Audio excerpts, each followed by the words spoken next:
Warm greeting to all.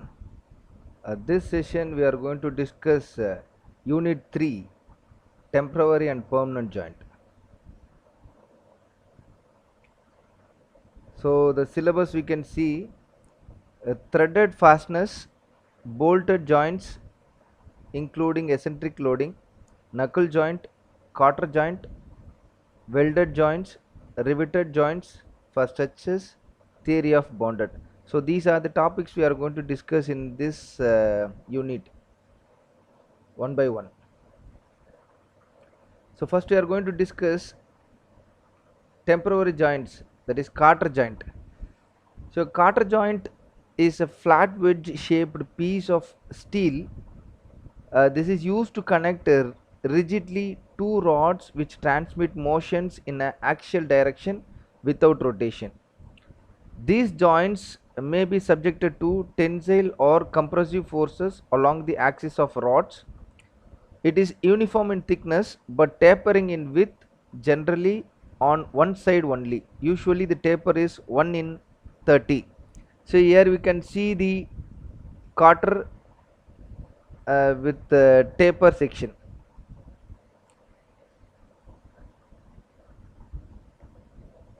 So the parts of quarter joint. So we'll have three parts in quarter joint. One is a socket, and another one is spigot, another one is quarter.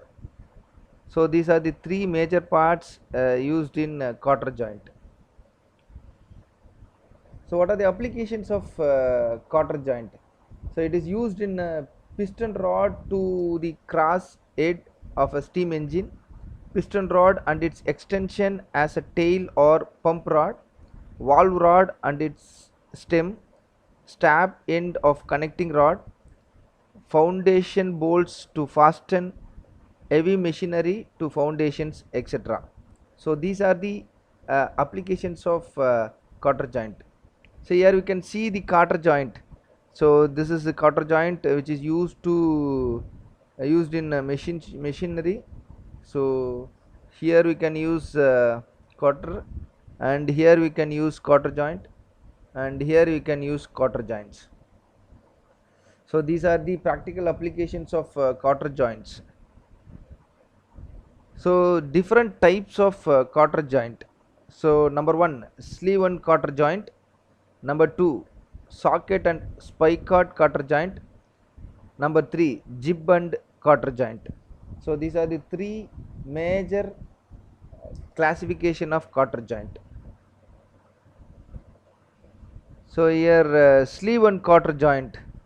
The enlarged ends of the rod butt against each other with a common sleeve over them. So here you can see two rods is connected by means of quarter with the same sleeve. The rod ends are enlarged to take care of the weakening effect caused by slots. So these rods will caused by compressive or tensile stress. So the dimensions are given. So the empirical relationships are given based on the diameter of the rod. Here you can see the empirical relationship. Once if you find the diameter D, that is rod diameter, the outside diameter of the sleeve, that is D1, which is equal to 2.5 D. Then diameter of enlarged end of rod D2, which is equal to inside diameter of the sleeve, that is 1.25 D. Length of the sleeve capital L equal to 8 D. Thickness of quarter T equal to D2 divided by 4 or 0.31 into D. Width of the quarter B equal to 1.25 D. Length of the quarter equal to L equal to 4 D. The distance of rod end A from the beginning of the quarter hole inside the sleeve end, which is equal to 1.5 D. The next socket and spigot quarter joint. So here we will have three major components. One is socket, another one is spigot, and this is quarter. The slots are wider than the cotter. Cotter pulls the rod and socket tightly together.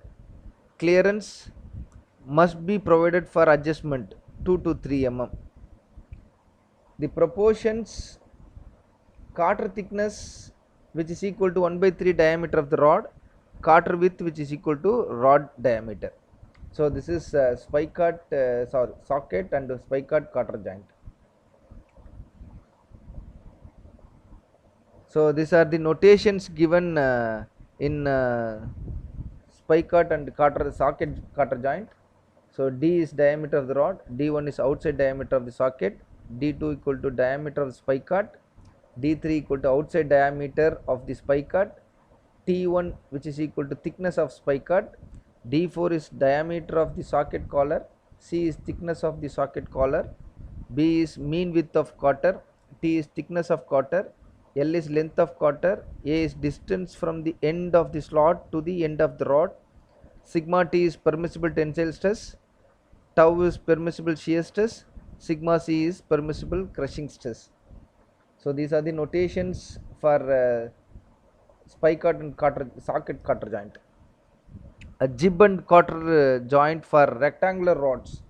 So this is used for rectangular rods. So one bar end is made in the form of stab. The jib is used along with the cotter. This is jib is used along with the cotter. The thickness of the jib and the cotter are same. So this is used in rectangular rods.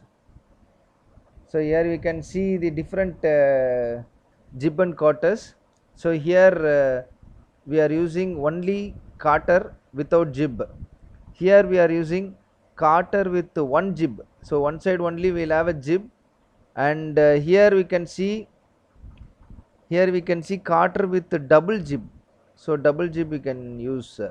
So based on the application we can select any one of these type. Thank you. The remaining things we'll discuss in the next class.